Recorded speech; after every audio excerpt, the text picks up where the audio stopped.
Hello, boys and girls. Welcome to Movie Goodness, where we examine life through cinema here on the KB Radio Network. Yes, ladies and gentlemen, if you don't recognize this intro music, I don't know what to tell you.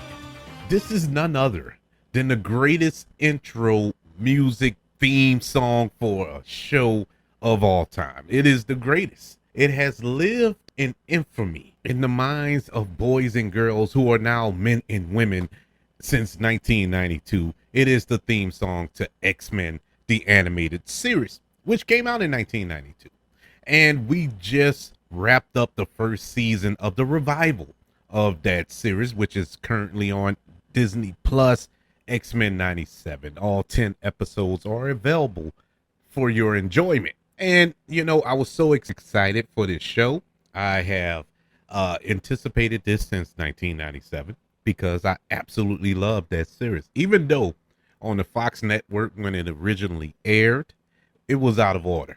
Out of order in more ways than one. It was Fox Kids or whatever it was at the time were out of order for releasing it like that, but it was out of order. You would get the Phoenix Saga part 1, and then you'll get like 3 episodes that has nothing to do with it. Then their pickup in the X Mansion is destroyed, and you like, what happened to the X Mansion? It was just completely out of order. Thank God for Disney Plus. They have they've been dumped it on Disney Plus ever since the launch of that app streaming service, and it was all in order. And it was weird watching it over, because you got to see it in order, and it was like watching something new or watching it for the first time, should I say. But X-Men 97 has been a revelation. X-Men 97 has been premier TV watching. It has made me go back to when I was a kid, back when I was 15, 16 years old when it first premiered, and sitting in front of the TV and every week anticipating the new episode. And I got that feeling yet again for these last 2 months, with this week to week release, because we've grown accustomed to the binge watching an entire season being dropped all at once. And that's all good. It has its place for certain shows, but for something like this was the perfect show to kind of get that nostalgia back of anticipating the next episode, because it was a lot to unpack every episode in this show. But so we're gonna go over this show. I didn't do a week to week review of this series because sometimes when I do that, I don't really do it justice. I don't let the episode simmer for a little bit, let me chew on it for a while and really give my thoughts on it. And later on, when I listen back to it, I'm like, well, nah, I really don't feel that way right now about certain episodes. I'm not too far off from what I said, but it isn't exactly what I said the first time. And it's only happened a couple of times, but it infuriated me. And I was like, you know what? I'm not going to just throw a review out there, especially for something like this. So over here at the KB Radio Network, we decided we're going to do a season wrap up when the season wraps up. And it did this past Wednesday, May the 15th on Disney Plus. And I must say, I have been super surprised by this show's ability to continue the story, yet give us more, go more in depth that I guess they couldn't do back in the 90s. They tiptoed around a lot of things in the 90s, like they didn't bring up Nazis and genocides and stuff like that because it was for kids. Even though if you ever read an X-Men comic, it was nothing kiddie about it. But they toned it down for the animated series, and I get it. I understand it was a little heavy for a 10-year-old to bear witness to the Holocaust through a cartoon. So I understand all that. But on this particular revival of the X-Men, they went all in. And I mean all in. And after I finished watching all 10 episodes of this first season of X-Men 97, the question came across my mind. Is Marvel back? Has the MCU gotten their groove back? Are they back on track after a couple of misfires as of late? I would say over the past 2, maybe 3 years, we've seen some misfires out of the MCU. And it was a lot of doubt, surrounding Kevin Feige and Marvel. And when this show came about, is this the show to save the MCU?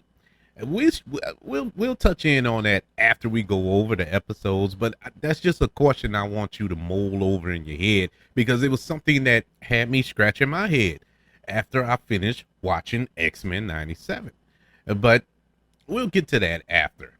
But let's get into the review, and we're going to go through every episode of this show, of this first season, and break it all down and give my final grade to the entire season. I'm not going to grade each and every episode. I'm just going to grade the entire season of X-Men 97 season 1. This show, as I said before, is the revival of X-Men animated series, which ran from 1992 to 1997, continuing the story of the X-Men who face new challenges following the loss of their leader, Professor X. X-Men 97 is produced by Marvel Studios via Marvel Animation, and with Bo DeMaio as head writer of the first 2 seasons. Yes, 2 seasons. We're definitely getting a second season, and they've already greenlit a third as well. So we got a lot more X-Men coming down the pipe. But I want to touch in on Bo DeMaio before we get deep into this review, because I want to get this all out in the open. I don't want to keep apologizing every time I bring up his name. I know he was fired 1 week before the premiere of X-Men 97. He was fired from Marvel. Nobody knows what he did. Marvel hasn't said anything. Bo DeMaio hasn't said anything, even though he's on Twitter after the release of every episode, and he's breaking it down, and he's giving props and stuff like that. He hasn't had a disparaging word towards Disney or Marvel or anybody associated. He just talks about the show that he worked on, and that's that. But as far as the reason why he was fired, nobody has said anything. I will say this: it was nothing, as far as what I've researched, it was nothing criminal. There was nothing of a sexual assault nature or such sexual harassment or anything like that, or coming to work drunk or anything. It was nothing like that. As far as what I read. Now, like I said, they haven't released anything, they haven't said anything, but it was nothing like that. But what I have read is that Bo DeMaio was basically an a-hole. So he was just hard to work with, very difficult to work with, and a lot of people just could not work with him at Marvel.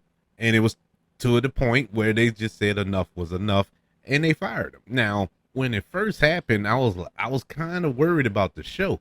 I was like, well, maybe they saw the show and it was so bad they fired him or something. But that was immediately erased after the first 2 episodes, and I was like, well, that's not the problem. So what's the issue here? What was so bad that they fired this man right before? Like I said, it wouldn't have been a big thing if the show wasn't written so well.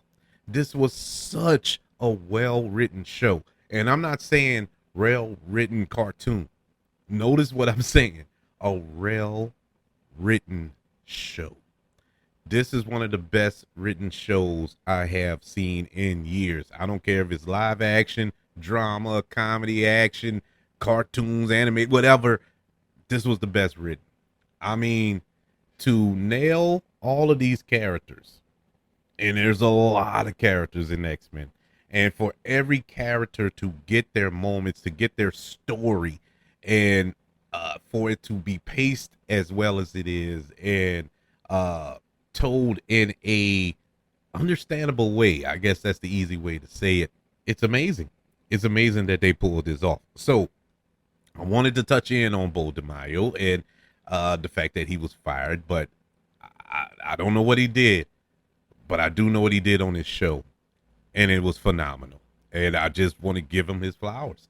Now it may come out later on that Marvel found out he was a serial killer. Hey, if that was the case, I'll come back on and apologize. But as it stands right now, I mean, the man did an excellent, excellent job on this show. And I don't know if the fences can be mended between him and Marvel, but man, as far as bringing him back, because Bo DeMaio showed that he really loves this property. He knows the X-Men inside and out. You got to for this show, and we're going to touch in on a lot of that when once we get into the reviews, and let's get into them right now. I'm pretty sure we're 11 minutes in, and I haven't mentioned one thing about the show yet, and I'm pretty sure all of you are hot. So let's get in to the 10 episodes of the first season of X-Men 97. And I've already reviewed the first 2 episodes when they dropped on March the 20th, which was my birthday, by the way.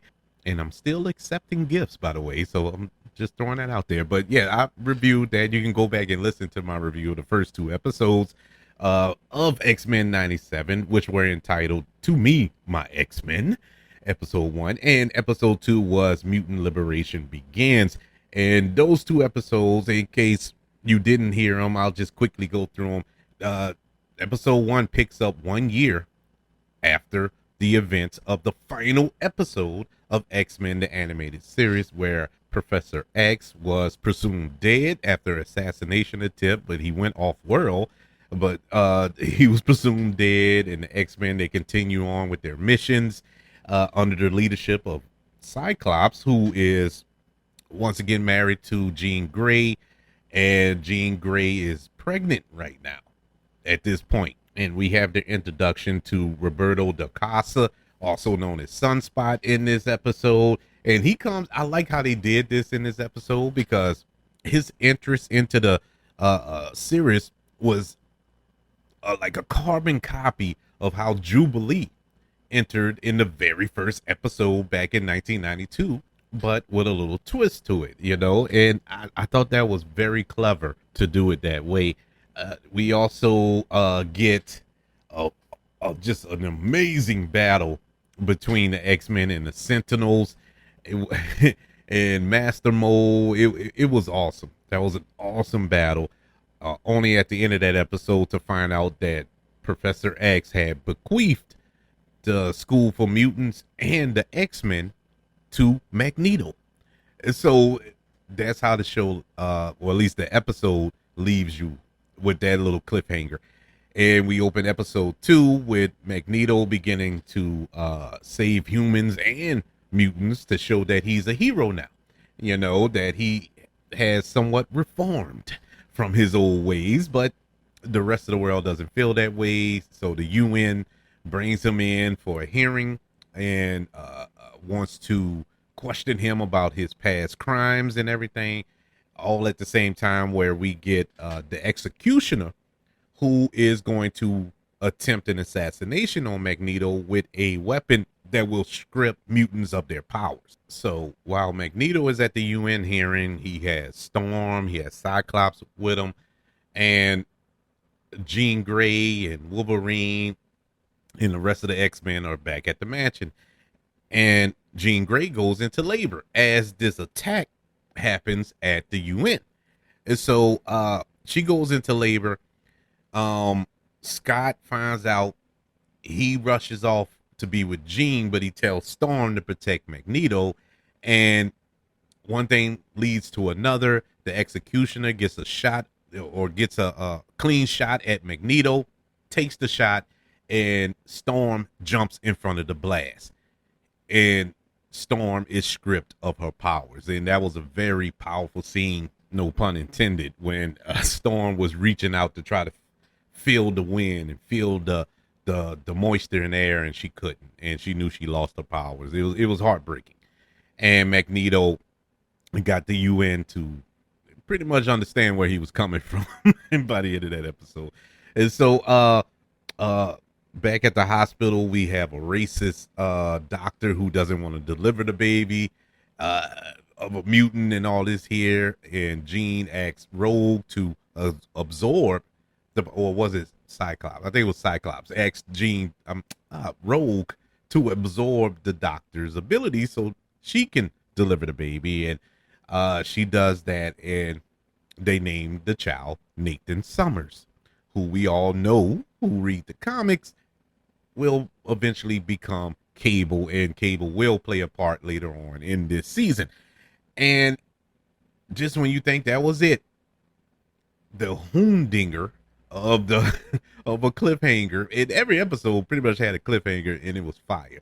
But this cliffhanger really left you hanging when everybody's at the X mansion. They happy that Scott and Jean has the baby, and there's a knock on the door. This is just after Storm had left. Storm decided to go, and everybody's kind of heartbroken by that. But there's a knock on the door. They assuming that Storm came back, and Morph opens the door, and it's Jean. And I know what you're saying. Like, wait, Jean was in there with the baby. Yes, it was the clone. There are clones, and she collapses in Morph's arms, and that's how the episode goes off. And so now we get into episode 3, Fire Made Flesh. And I wanted to say, I didn't say this before we started the review.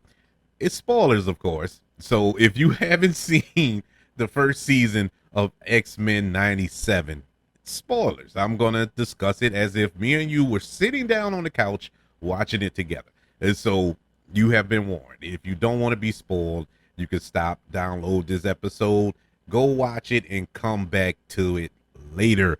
And so continuing on, episode 3, Fire Made Flesh. This episode, honestly, is my least favorite. And I'm saying that begrudgingly because I loved every episode of this season.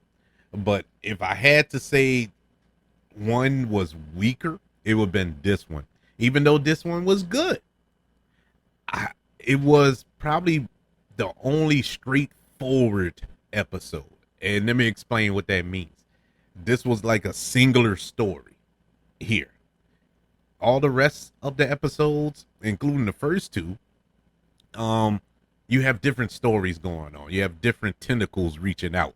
This episode 3 was just a singular episode, tunnel vision episode. But it's fine. That was fine. So this episode opens up with Beast doing a DNA test on the clone and Jean, and whichever one is which, and he determines that the real Jean is the one who knocked on the door. That's the one with Jean Grey's real DNA, which means that the clone is the one who had the baby, the one who's been smooching up with Scott Summers all this time for God knows how long, because nobody knows how long it's been since that clone has been there. And so we do know for a fact that the clone gave birth to Nathan Summers. And so this is something that is going to plague Scott and Jean throughout the entire season, for the rest of this season, and especially Cyclops. Scott goes through it, man. He goes through it this season. And as a fan of the comics, I never was the biggest Cyclops fan. You know what I'm saying? I always felt he was just this goody two shoes Boy Scout. I always looked at Scott Summers as Captain America with blast vision. That's what he was just a Poindexter Boy Scout. I always looked at him that way. But I do like his character. I do. But he's annoying at times. I never did really gravitate to him. I always was a Wolverine guy and a Nightcrawler guy. So I never was a big Scott Summers fan, but I did enjoy his character, and I especially enjoyed his character throughout this season, starting with this episode, and because it really went in depth with the character. I loved how they flushed out his character, what he was going through, how he's feeling about this. I mean, he was torn, and you can get feel it through his performance, how torn he was. The woman he loves, is that truly the woman he loves? But he do love her. It's like he loves them both, but which one is which? Is my life a lie? Is this whole thing a lie? What is real? He was torn. He was just conflicted out of this world. And that's a situation that I never pictured myself being in, but it made me question, what would I do in a situation like that? You know what I'm saying? And it made me feel sympathy for Cyclops. And I can proudly announce right now, I am a Cyclops fan. I am a huge fan. Episode 1 got me there. It had my attention. Now it has my curiosity. I really am invested in Cyclops. So as the episode goes on, we get a voice that's calling out to the clone of Jean Grey. And if you recognize that voice, it was, of course, Mr. Sinister, who is apparently responsible for the clone and controls her. And now she snaps and she becomes the Goblin Queen. And when she becomes the Goblin Queen, she manifests these nightmarish images and memories into the minds of all the X-Men in the mansion. It was basically, she basically sent them to hell. That's basically what she did to them. And they couldn't mess with her because she's still a clone of Jean. Jean is a beast. And so they caught the Blues trying to fight against the Goblin Queen. And so eventually the real Jean Grey wakes up out of her state, and she defeats the Goblin Queen. And we find out that this was all pretty much a distraction for Mr. Sinister to take Nathan Summers, the baby. And that was his whole goal, because Mr. Sinister's whole thing in the comics and in the show as well, he believes that Scott Summers and Jean Grey have the perfect mutant DNA. And he always wanted to combine their DNA. And what better way to combine it is for them to have a child and for him to take that child. And that was the reason for the clone. So he gets Nathan Drake, what is this, Uncharted? Nathan Summers, and he starts to infect him with that cybernetic virus.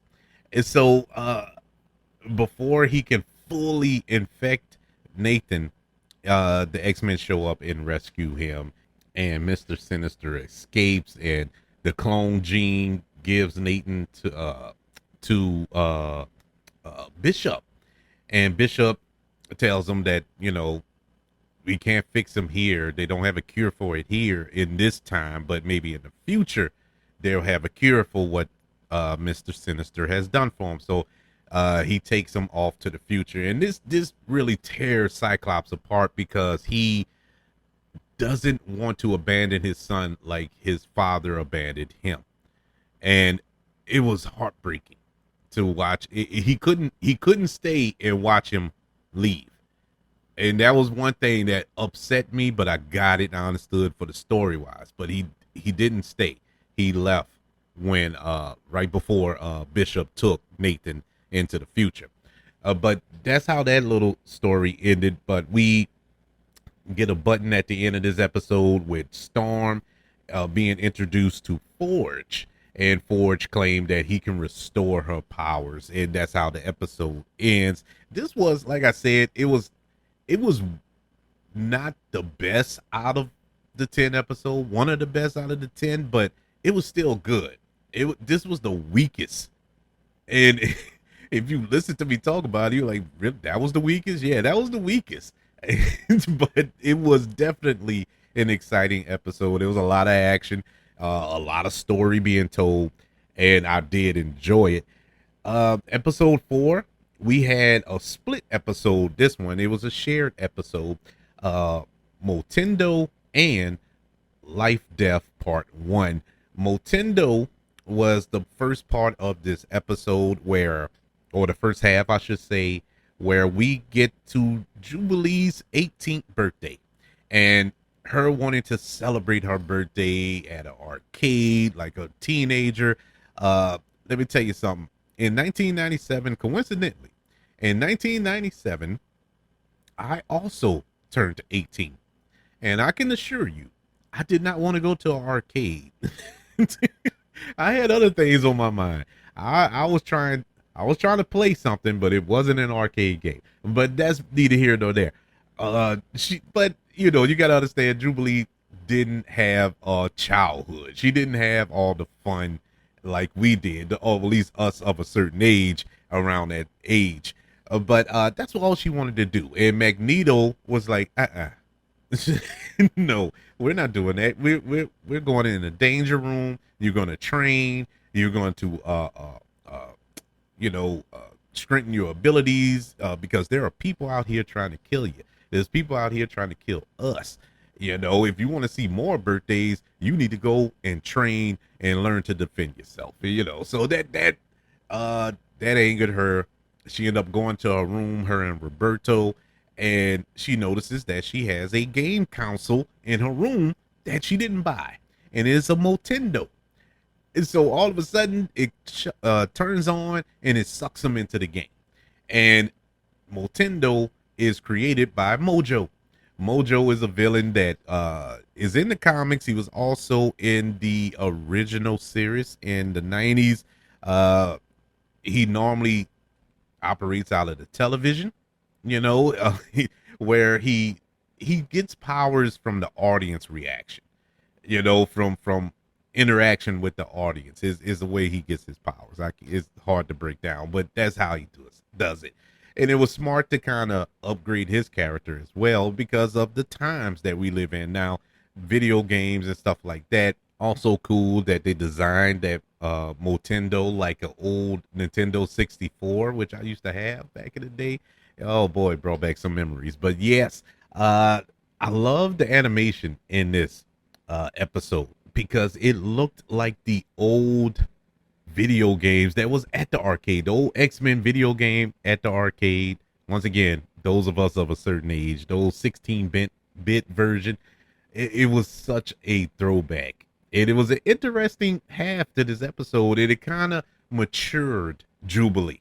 And I understood why they did it. I understood why they kind of shortened this. This didn't need to be a 30-minute long episode.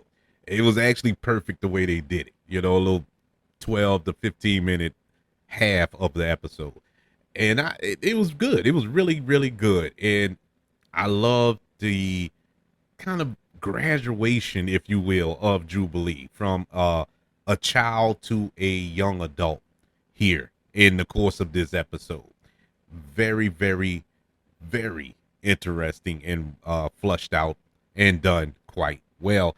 And so we get to the second half of episode 4, Life Death Part 1, where we revisit Forge and Storm, and Forge's attempt to restore Storm's powers at his ranch. And he created this machine that can restore her powers, and it doesn't work. The machine doesn't work. And we get introduced to a demon named Adversary at this ranch. And we also get a confession from Forge where he admits that he designed the technology that led to the gun being used to strip her of her powers. And so basically it was his fault. And around this, right before this is where they were kind of getting a relationship going, where they were had feelings for each other and all this here. And then boom, you drop the megaton bomb on her, and now she is broken up, and you have this demon out there who is circling and tormenting Forge and Storm to the point where Forge is poisoned by the demon, and he is pretty much down for the count. This was a very good episode. I liked how they set up this story with Storm. Once again, didn't need to have a 30-minute episode with this. This was just the right amount to have us wanting more out of this story. So I really was impressed with the way they presented this to everybody. But let's go ahead and talk about episode 5. If you've seen episode 5, you know that this is probably the episode of the season. It was the midway point of the season, and this could have been the season finale, and I would have been all right with it. I wouldn't have been all right, but it would have been. I could have understood. It was season finale quality in this episode. If you haven't seen episode 5, if you're just listening, don't care to watch the show, yeah, I'm sorry. You really dropped the ball. This was an incredible episode. The writing, the acting, the animation, the action, everything in this episode was top notch. This was what X-Men means to me. X-Men, me watching them in the 90s, reading the comic books as a kid. This is the feeling I got when I read those comics, when I watched that show, picked up and thrown back in my face in episode 5. It was just beautiful. Everything about this episode was beautiful. We pick up with Jean unable to differentiate the her memories with Madeline Pryor's memories, who is the clone, by the way. I don't think I mentioned that in that episode, but it's hard for her to differentiate the memories, which one are hers and which one are Madeline's, and so she's struggling with that, and she reveals her emotional conflict to Wolverine. And while she does that, and we all know, at least I hope you do, that Wolverine is madly in love with Jean Grey. But Jean Grey loves Scott. But at the same time, we know that Jean Grey also loves Wolverine too. She has there's some love there for Wolverine. And it was shown in this episode when the two of them were talking, and Wolverine was actually the voice of reason here, telling her about her feelings for Scott and what she needs to do, and so on and so forth, saying all the right things. And Jean Grey kisses Wolverine, and immediately my jaw dropped. Immediately I thought this was the big thing in this episode. We're gonna have there's gonna be a love triangle. Well, that was quickly forgotten, to be honest with you. once the episode kept going. But we find out, or at least Jean finds out, that Cyclops, or Scott, is having how can I put it, a telepathic affair with Madeline.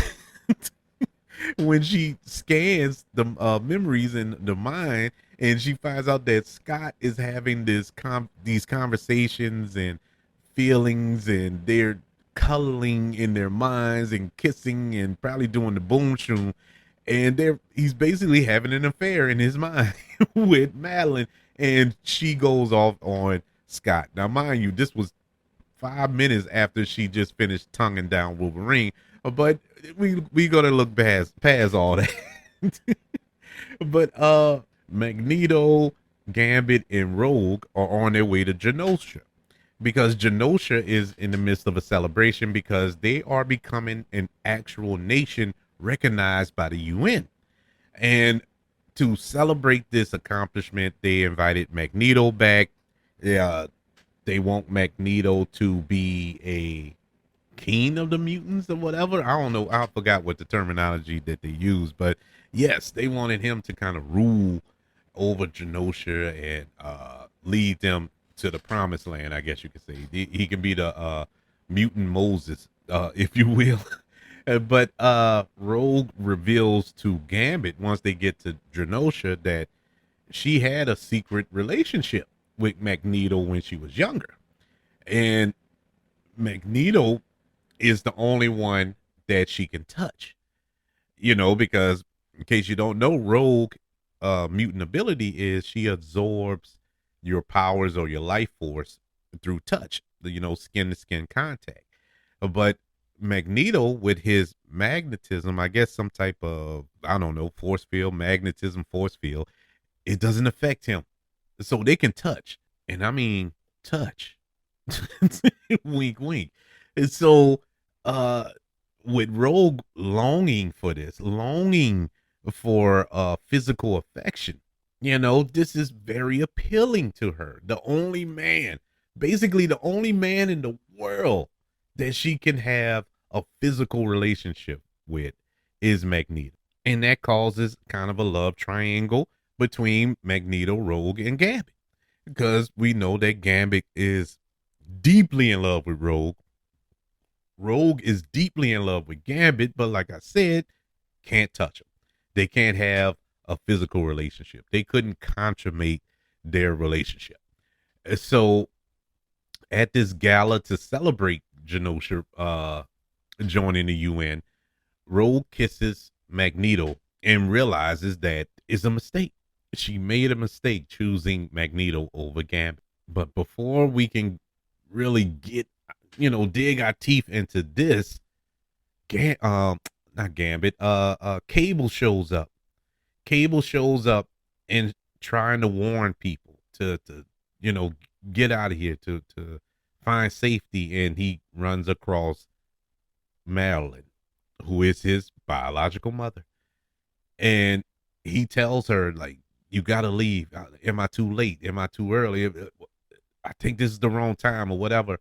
And once Madeline looks into his eyes, she sees that is Nathan. In that moment, oh my God, I'm getting goosebumps thinking about it. That moment when Cable tells Madeline, "I'm sorry, Mom," and phases back into the future, it was soul crushing. That was like, oh, that was a punch to the gut because something's about to happen. And almost instantaneously, you hear bombs going off. And you look in the distance and you see Master Mold. This freakish looking Master Mold with the three heads is upgraded, and an army of Sentinels attack Genosha and just lay waste to everybody. At this point, I told myself this is what Sentinels are supposed to be. I never felt threatened at the Sentinels, in the old animated series. I never did. They always just seemed like something that was in the X-Men way. They always made easy work of them. But this was the first time that Sentinels really scared me as far as what they're going to do to the X-Men, what they're truly capable of. And boy, I mean, they were vicious as they laid waste to Genosha. Women, children, mutant, it didn't matter. They did them in. They did them in. Those Sentinels were beasts. That Master Mold was a beast. Uh Magneto struggled. He couldn't do anything with them. Everybody, they couldn't do anything with these Sentinels. And we see Gambit go full beast mode. Gambit was the only one who was doing something against those Sentinels. I mean, he was tearing them up left and right. And he knew the only way to really stop them is to stop that Master Mold. And so he manages to get close enough to him. And before he can really get to him, Master Mold stabs him through the stomach. And all of a sudden everything stopped. And it was like, oh my God, are they really gonna kill Gambit? No way. No way. There's no way. But in the most gangster sacrifice I ever seen in my life, Gambit with his last bit of strength. You see that pipe or whatever it was start to charge up, start to the Gambit charge up, and you're like, oh my God, he's about to do it, and he's charging up that that whole Master Mold, and he lifts up his head, and we get the title of this episode when Gambit says the name's Gambit, remember it, and blows up the Master Mold, which stops the rest of the Sentinels and saves everybody who is left on Genosha. Oh my God. But when you think, so Magneto is down, he's presumed dead. All these other mutants, I mean, thousands, thousands of mutants are dead. Humans as well who were there, they're dead. And at the very end of this episode, you have Rogue cradling Gambit with no gloves or nothing. She's touching him, uncontrollably crying, trying to revive him in some type of way. And as she's touching him, the episode goes off with Rogue saying, "I can't feel you. I can't feel you." And it goes off. Man, let me tell y'all something. Y'all gonna laugh. Probably gonna stop listening to this episode because what a punk y'all gonna say. I cried. I cried like a 16-year-old girl. I will admit it. That got me. Oh, that got me. And to be honest with you, I cried twice because I watched this episode with, by myself, and then I went back and watched it again with my daughter because she wanted to get caught up with the show, and I cried again. And I heard her sniffling too, but I didn't want to look over there because I didn't want her to. I didn't want to draw attention to my to me cry. That was heartbreaking, man. Heartbreaking because Gambit is one of my boys, man. Gambit is from Louisiana. He's a Louisiana boy, so I always had a soft spot for Gambit. And they killed him, man. They killed off Gambit. Man, I don't know. That's the one thing about this season that I'm knocking him for. I hate it, but I get the sacrifice. But he went out like a soldier. That was, whew, that was an amazing episode. An amazing episode. We move on to episode 6, Life Death Part 2. And we needed this. We kind of needed this episode after episode 5 to kind of get us away from what was going on. But we pick up in this episode with a war between the Shi'ar and the Kree. And we find out that Shi'ar Empress is engaged to be married to Earthling, who we find out in the worst kept secret in TV show history. It turns out to be dun dun dun Charles Xavier. Yes, Professor X is alive and he's on this distant planet with his new Spoogie. And Deathbird, who is the sister of the Empress, she ain't having that. She is not having that. And she doesn't accept that. And Charles has to prove himself to the Shi'ar Empire by denouncing the X-Men. And that's something that he really doesn't want to do because he looks at the X-Men as his children. You know, so there's a back and forth there.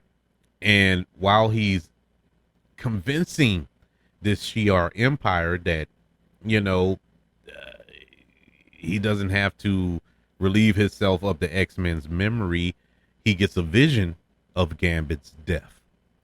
And that tears him apart, and he immediately decides he needs to return to Earth.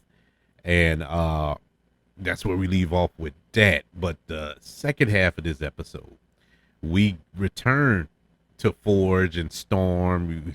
We remember that Forge was injured. He was poisoned by the adversary, and they had to search for this rare cactus that has the cure to this poison. And so they had to find the cave and avoid the demon adversary at the same time. And Forge lets Storm know that, you know, he can't make it to the cactus, but unfortunately it's in a tight space. And you know from the comics that Storm is claustrophobic, so that was going to be a bit of a challenge for her. And so she was willing to try it out. And so she goes in there, but while she's in this little tight quarters, and I feel her pain because I'm claustrophobic as well.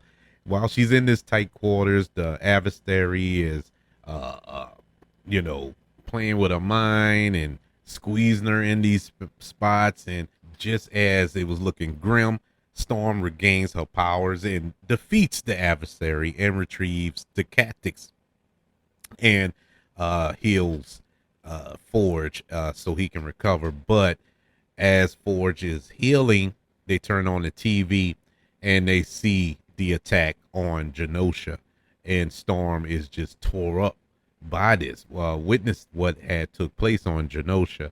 Once again, a well-written episode. I thought it was uh, a bit of a palate cleanser from what we received in episode 5. We kind of needed a uplifting episode, and it was in a way.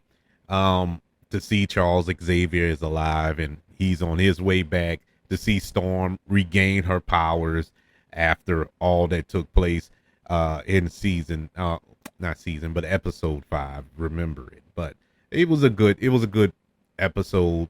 Not the greatest once again, but it was good nonetheless. Episode 7, Bright Eyes, was next up on the list, and this is where we go back to dark and gloomy because this episode begins with the funeral of Gambit, and Rogue is not present. All the X-Men are around. They're visibly upset. You have Jubilee, who is also upset, not only because of the death of Gambit, but for the absence of Rogue.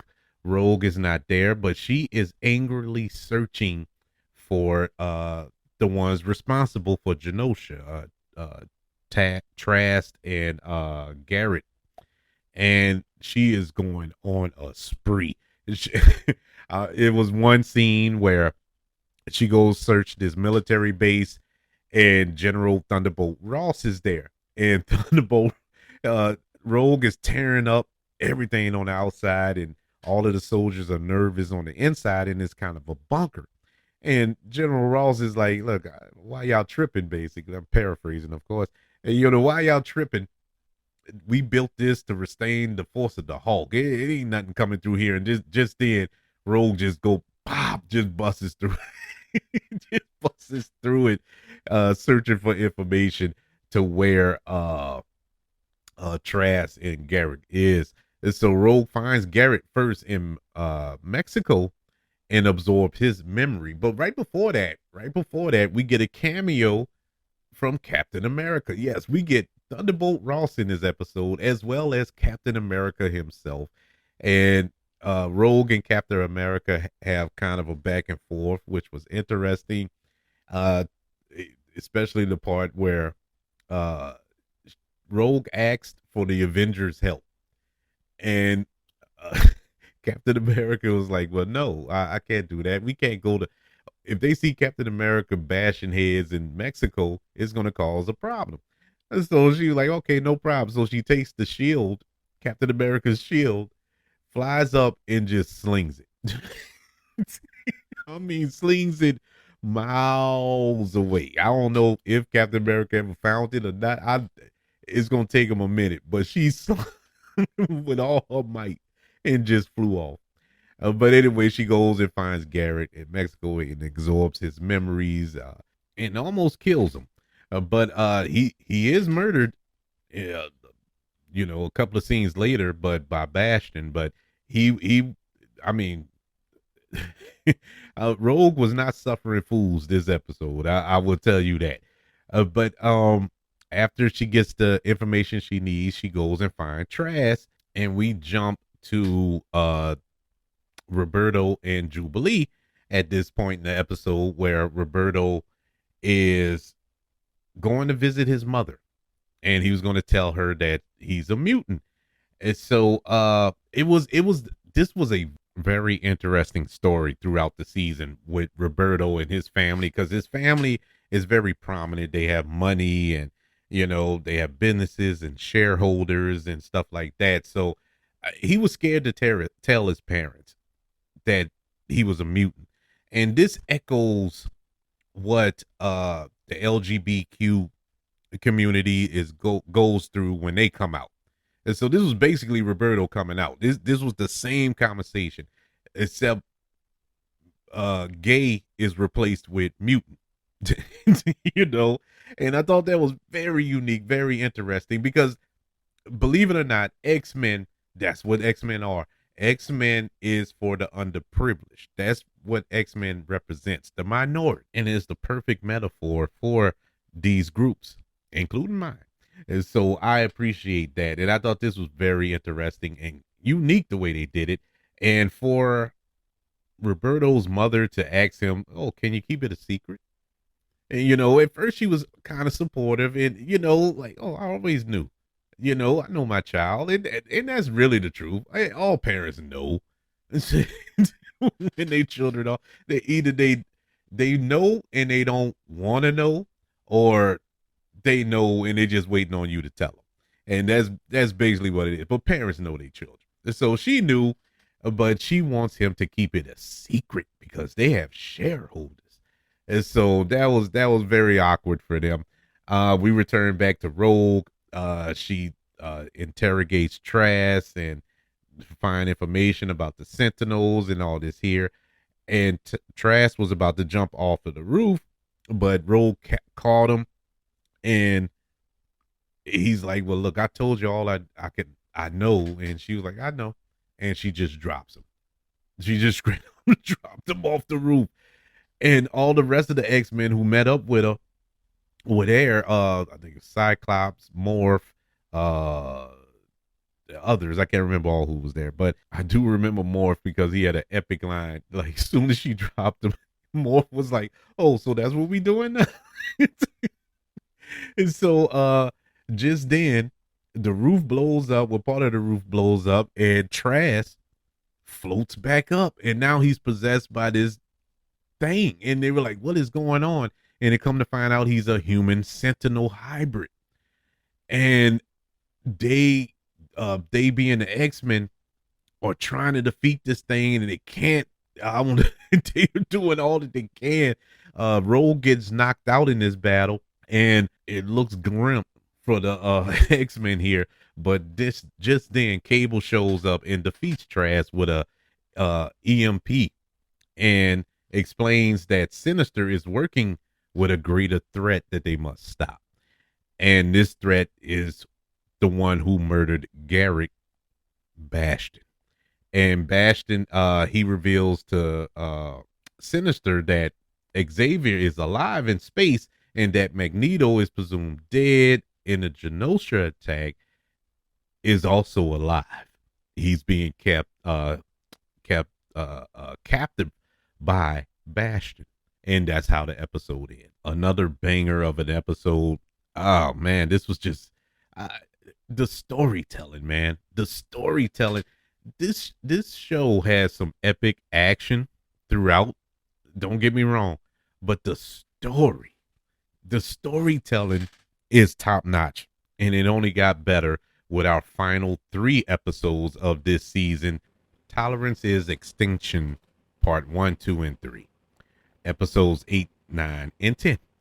Part 1, which was episode 8. This is where the UN reveals to the world that Charles Xavier is alive, which pretty much angers everybody on planet Earth because now they feel that the X-Men has been lying to them for a year, telling the world that their leader is dead, and I guess trying to draw sympathy and all this here, only to find out it's a lie. And this has riled up a lot of anti-mutant protests outside of the school. And so Cable explains to the X-Men that the Genosha massacre was an absolute point in time that he could not change. No matter how many times he went back to try to change it, he could not change it, which we find out in episode 10, I believe. Yeah, it was the final episode where he said he went back 200 times to try to change it. 200 times, and he could not change that point in time. And so he also revealed that Bastion will try to use this to start a 300-year war that will lead to the enslavement of mutants in the human utopia. And so Cyclops, Jean, and Cable, they travel to Pennsylvania, where they think that Bastion is hid up, but they find out that it is Bastion's hometown. This is where he grew up, and that Bastion is a human machine hybrid who was conceived after his father was infected by Nimrod, a piece of Nimrod who the X-Men defeated in the original series. Can tell you which season it was, but Nimrod is from the future. But as a whole, that's a rabbit hole that I don't have time to go down today. But At this house, we meet Bastion's mother, who, in case you didn't know, and trust me, I did not know this until I looked up some stuff, but his mother was in the original series as just a throwaway character, but she was this racist waitress at this bar, and the father was like a bigot as well. And in that episode, it was just a throwaway character, and they used those two characters as the parents to Bastion, and it helped fuel his hatred towards mutants and stuff like that. I thought that was genius, genius. But we see that Bastion has turned these human Sentinel hybrids, who we call Prime Sentinels, just like Trask was, um, using that technovirus or an advanced form of it that Cable has on human beings and turning them into these sentinels. So the prime sentinels activated around the world and started attack mutants at this time and burned down the X Mansion.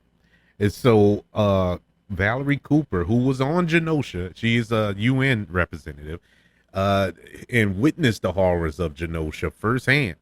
She was at this. She was where at the base, I guess you could say, of Bastion, where Magneto is being held, and she releases Magneto. And so when she releases Magneto, this angers Bastion, of course, and she gives this powerful speech and says the three words that I have been saying for the longest time. Magneto was right. And Magneto, after escaping, uh, flies up to the North Pole at the axis, the little Earth Atlas or whatever, and does his thing and says enough, and does this magnetism thing that affects the Earth because he's at the Earth Atlas or whatever, and basically shuts down the planet and shuts down just this giant EMP that shuts down all electrical devices around the world, including the Sentinels. And so we go back to the X Mansion and we see that Wolverine fears that Magneto has declared war on planet Earth. And just then he asks, where's the professor when you need him? And a spaceship crashed in the middle of the mansion. And when the door opened up, it was Professor X, and he summons the X-Men, and the episode ends. Uh, Great kickoff to this finale, in this three-part finale. I was like, man, this is crazy. Magneto shut down the planet. If you don't think Magneto is super powerful, I don't know what to tell you. This dude, Magneto is a beast. He is a beast. And so we move on to episode 9, part 2 of Tolerance is Extinction. And Professor X is met with not so happy cheers. There weren't any parades, balloons, and fireworks going off at his arrival. Everybody is kind of distrusting of old Charles in, in his return. But the X-Men at this point, they're really not focused on that. They're focused on stopping Bash and convincing Magneto to reverse the blackout. And so Magneto reestablished his mutant haven, Asteroid M, and chooses to leave Earth without power and without anything. He's like, I'm gone, I'm out. But before he goes to orbit, he goes back to the X Mansion and what's left of it, and invites the X-Men to come with him after a back and forth between him and Charles. And Rogue and Sunspot go with him because Sunspot, or Roberto, he feels there's nothing for him on Earth. His mother turned him in to the Prime Sentinels or whatever, and they want him to hide his secret, hide who he is and whatnot. And he's fed up. He had enough.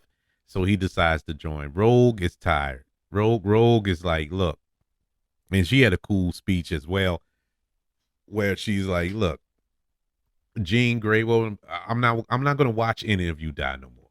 I watched my man die. I'm not watching any more of you die. Jean Grey, Jean has died countless times.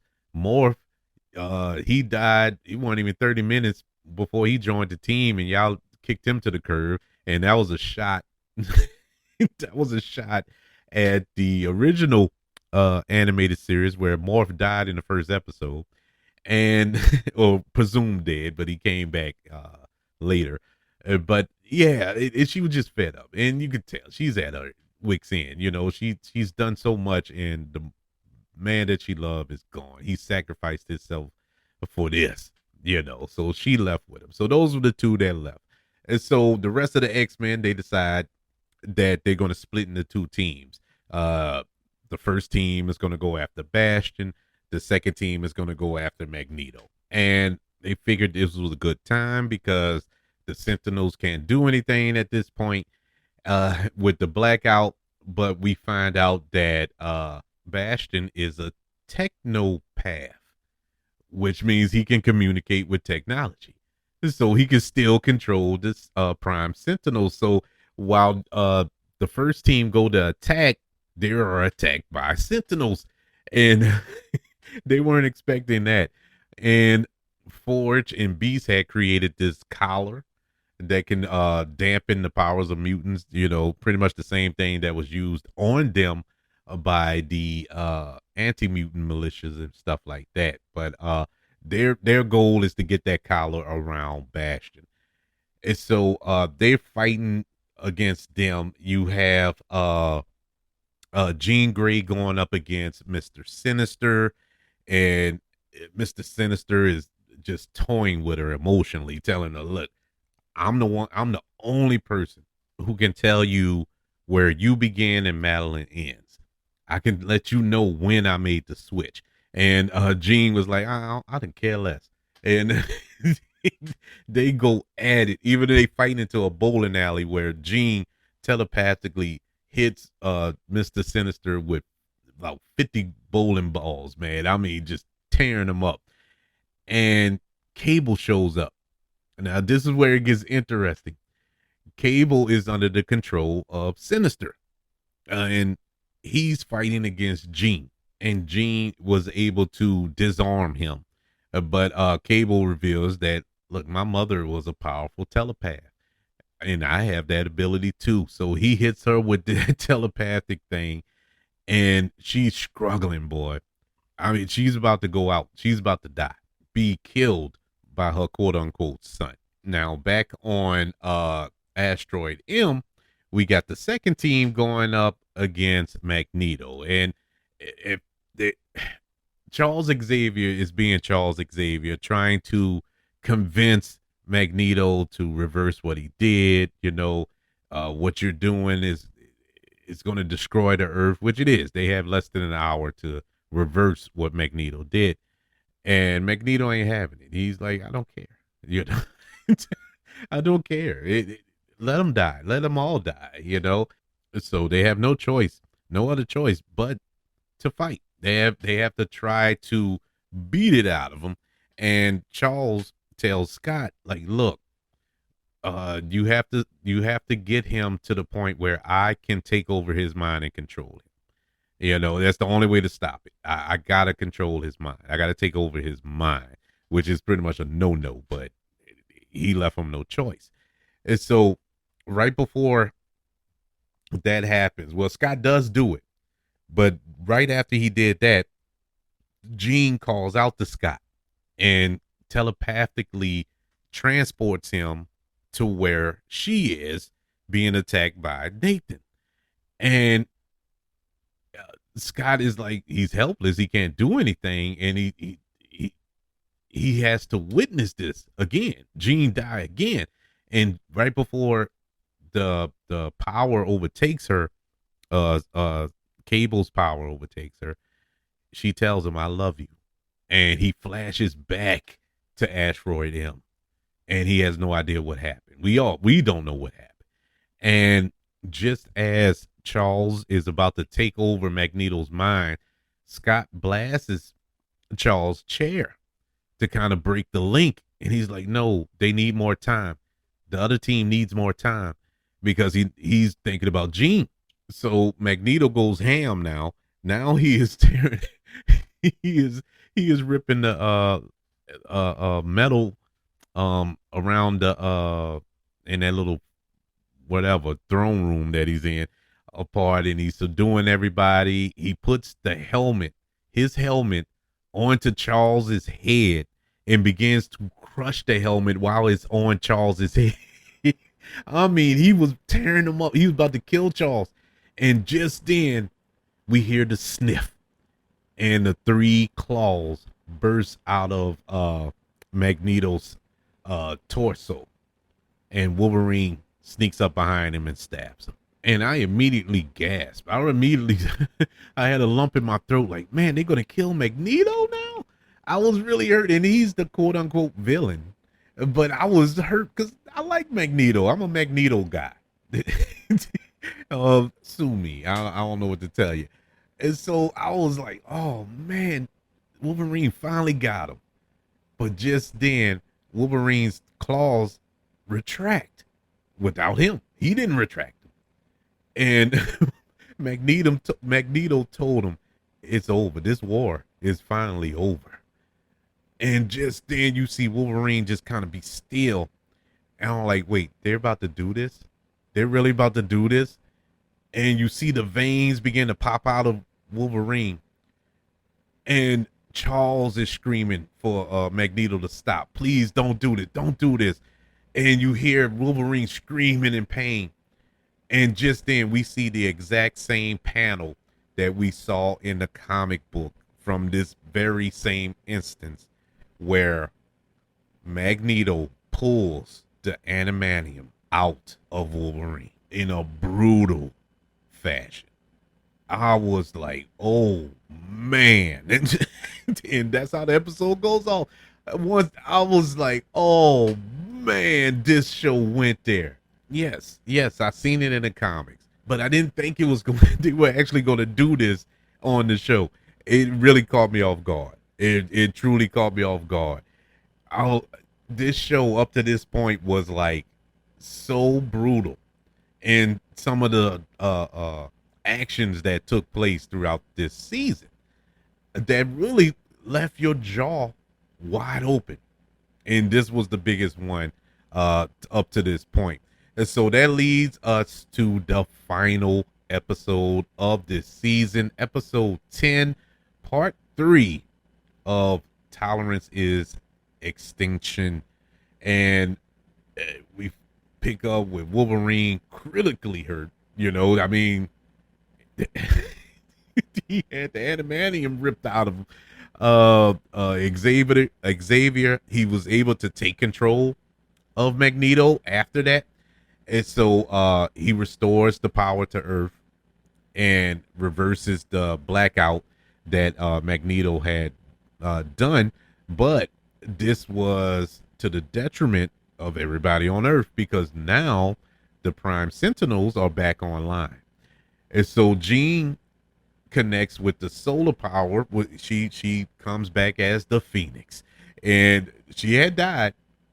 Our fears were realized. Cable did kill her,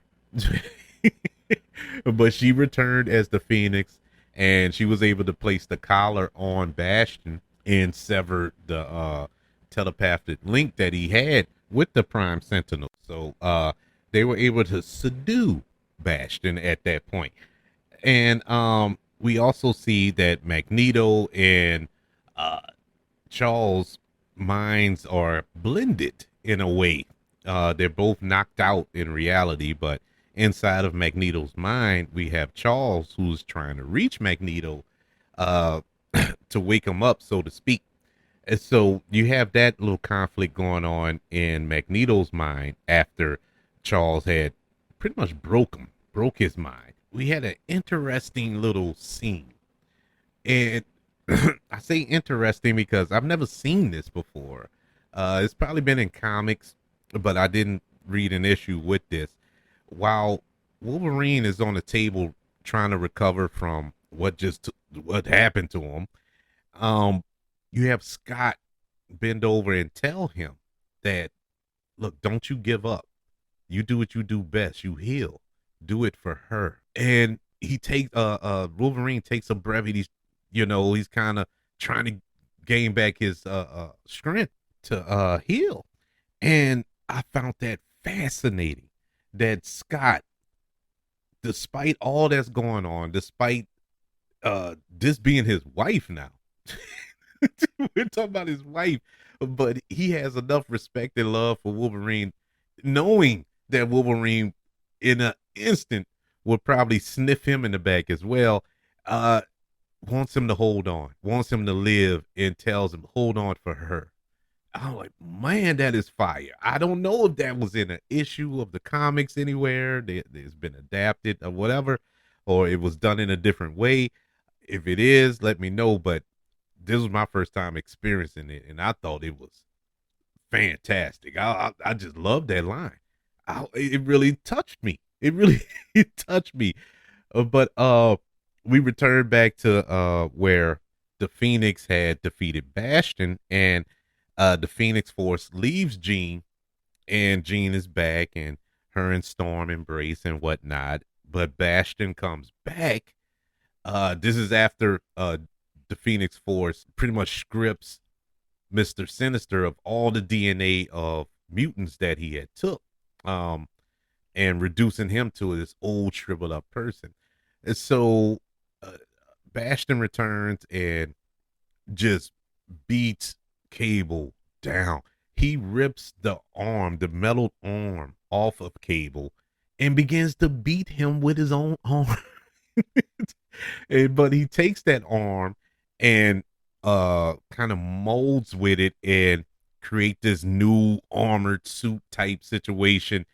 And he goes and flies off to space to asteroid M, where he's going to destroy it and have it hurl back to Earth where it would have destroyed Earth. And so on his way up there, we have Rogue meet up with him.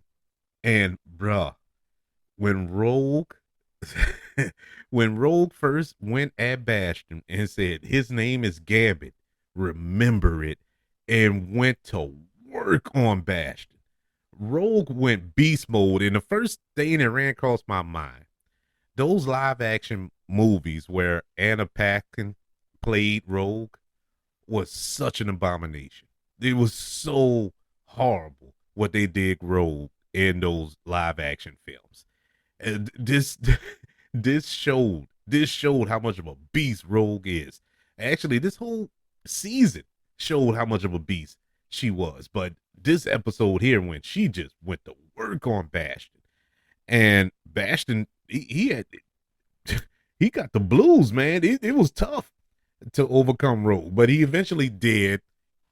Sunspot showed up, and he did a little something and kind of redeemed himself for joining forces with Magneto, him and Rogue, nonetheless. I thought that was pretty interesting as well, that the two X-Men that quote unquote abandoned their family were the ones who was fighting off Bastion. Was pretty cool.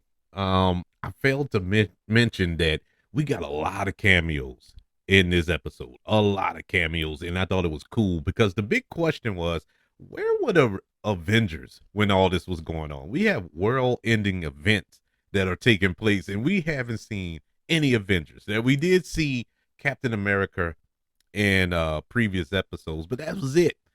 And so where were the rest of the Avengers? I think we saw Spider-Man as well in a previous episode, but where is everybody? Because that kind of takes the allure away from the Marvel universe. If you don't have any other Marvel characters to interact in this world-ending event. Well, we got it here. We got Captain America. We got Iron Man. We got Daredevil. Also, Cloak and Dagger. Cloak and Dagger showed up in this episode. You also had Black Panther, people. Yes, Black Panther showed up. Not T'Challa, but T'Chaka. He showed up in this episode. You also had, who else was there? Doctor Strange showed up. Just little cameos. They weren't fighting alongside the Avengers and whatnot. I mean, the X-Men, but they just showed up to let you know that this is a world event, to let you know that they are around, that they are interacting with what's going on. And that was perfectly done to really answer the question, is there anyone else in the Marvel universe involved in this story? And yes, it is. It's all connected, and I thought that was great. Needless to say, the X-Men did eventually overcome uh Bastion, but this was only after the president sent missiles to shoot down the asteroid M, which was not a good idea because it was going to crash the Earth. And so just then Magneto, he regains consciousness after a conversation with Charles in his mind. He was able to break through. He regains consciousness and stops the android M from crashing into the planet. But just as he saved the asteroid and Earth, all of a sudden there was an explosion in space. The asteroid was gone. The X-Men were gone, and they're all presumed dead. So what happened? you know, and so we flash forward 6 months later, and Forge is trying to find out what happened. He's researching, and Bishop shows up, and Bishop informs Forge that the X-Men are trapped in time, and that they're not dead. They're trapped in different times. And so we find out that Cyclops and Jean are in 3960 AD in this dystopian future, and they're confronted by Mother Ascana, who is Rachel Summers, and she is the daughter of the future Scott Summers and Jean Grey. It's a whole thing. Don't even trip. It's a yeah, that's deep comic lore, but that is their daughter. And young Nathan comes out of one of those huts or tents or whatever as well.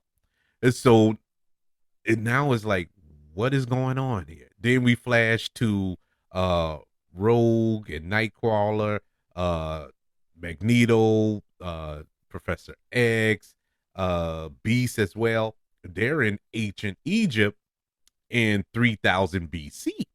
And so they are on polar opposites of time.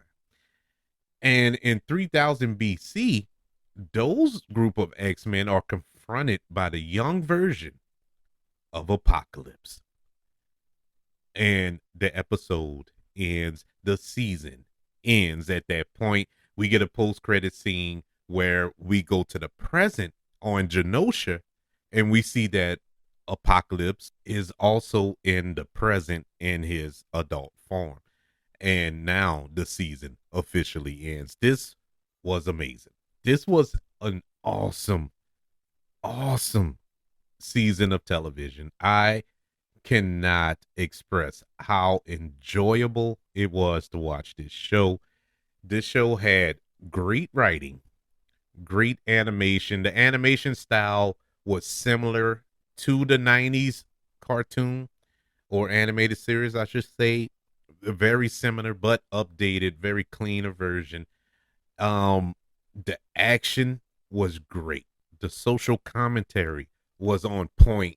I think this was tour de force in animation. It didn't pull any punches at all, no pun intended. It was very brutal, but it wasn't brutal for brutal's sake. I know a lot of people have problems with Invincible, the animated show that's on Prime Video, how bloody and brutal it is, and may consider it to be overkill with the blood and the violence. But I'm not in that camp, but I can see where people would say that.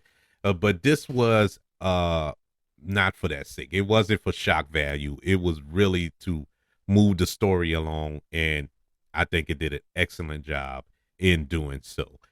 X-Men 97, which is currently on Disney Plus, gets a letter grade of an A plus. This was epic television in every sense of the word. All 10 episodes are excellent. Even the slower ones, like I said, episode 3 was not my favorite, but I enjoyed it a lot. It wasn't horrible, but when put up against the remaining 9 episodes in this season, it was the slowest. But if it was in a different season, it would probably be one of the best. It's just the luck of the draw. But I enjoyed every single episode. Every week I was on the edge of my seat. I was just anticipating a new episode every Wednesday when it dropped. I love this show, and I'm praying that they can keep this momentum going. That season 2 will be just as exciting, just as rich in storytelling as the first. And so I want to revisit the question I asked at the beginning of this episode: is Marvel back? Did X-Men 97 save Marvel? I don't know. I still don't know quite yet. I'm not ready to jump fully back on board with the MCU. This was a nice step, but this isn't technically the MCU.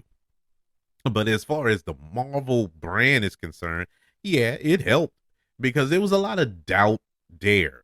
There was a lot of doubt with the live action, and that's what's really affected. Marvel on television hasn't been that bad. Uh, well, I take that back. There has been some bad shows that they've released as well. Well, not bad, but just didn't live up to expectations. But the film side of Marvel is what's hurting. And so I wouldn't say that Marvel is back until we see a film that takes the source material as serious as X-Men 97 did. Now, is there hope in a horizon? Sure, it is. There is hope as far as the film side. Is it? We have Deadpool and Wolverine, which is coincidentally a quasi X-Men film. Will this save Marvel? Will Deadpool be Marvel Jesus? We have to wait and see. All signs point to it being a good film. The prayer is it is going to be a good film. I think that it has all the qualities you need to make it a good film, to save Marvel, because just looking back in the past releases of Marvel films, Captain Marvel was a dud. With the exception of Guardians of the Galaxy 3, nothing else worked, nothing else did. I mean, Thor Love and Thunder wasn't well received.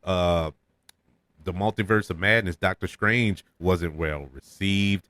It just has not hit. Then you have films like Captain America Brave New World, which was supposed to come out this year, but they pushed it back to next year because of extensive reshoots. They redoing the ending of the film. They rewrote a lot of parts. I think more than half of that film, and reshot more than half of that film because it didn't work. There's the Fantastic Four. There's a lot of doubt there, but I think that's because of the past attempts at Fantastic Four films. None of them worked. And so there's a lot of doubt surrounding that. Blade, we've been promised a Blade film with Mahershala Ali for it feels like 10 years. I don't know how long it's been, but my God, would that movie ever come out? It's supposed to come out next year. I'm not putting any money on it. It's a lot of questions going forward, and the Thunderbolts as well. So we shall see. But as it stands right now, I'm planting my flag with X-Men 97. Great show. This is something Marvel needed. As far as Marvel, the brand, they needed this. They did need this, but will it is it enough to save Marvel? The jury's out. Until they put out a good film, I can't say that. But this is a step in the right direction. I would like to know, what did you feel, or how did you feel about X-Men 97? And were you a fan of the original series from 1992 to 97? And do you think it lived up to the hype? Do you think it was better than all that? I want to know all your thoughts. I really do. It to me, this was an exciting show. Uh, it took the original and turned it up to 11 for me. But more importantly, I want to know, how about you? Email the show, kbradiopodcast@gmail.com. You could also search for the KB Radio Network on all social media platforms. You can also subscribe to the KB Radio Network channel on YouTube and like this video if you don't mind. Also, don't forget about the 5 stars, the reviews, and sharing this show on all of your social media platforms. If you're listening on Apple Podcasts, Spotify, iHeartRadio, wherever you are currently listening to movie goodness here on the KB Radio Network. Everybody, thank you for joining me for this deluxe edition, because I wasn't expecting to talk this long, but it is what it is. I really love this show. Can't wait for season 2 whenever it drops on Disney Plus. Want you all to know that I love you. Continue to love everyone, and until we speak again, you all be blessed.